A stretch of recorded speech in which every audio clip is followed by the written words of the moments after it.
Mansur, assalamu aleykum asla.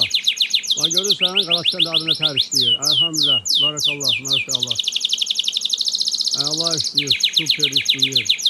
Veşe verir Qalaskan üstüne. Bugün ayın sası 27'sidir mi? 27 Mart. Ha. Sabah gidincenin biridir. Görürsen arında şeyini. Diviziyonu görürsen diviziyonu. İnşallah birazdan önce tezebala vot daha. Sen orada şey hazırla. Bütün bazarı her şeyi getir, hazır lezzeti getir. Görürsen de arı ne tercih ediyor. Bak. Bak görürsen elhamdülillah. Yavruyor ya. Yalıyor ha. Bütün, o da içinde görüyor. Bak o parlıyor.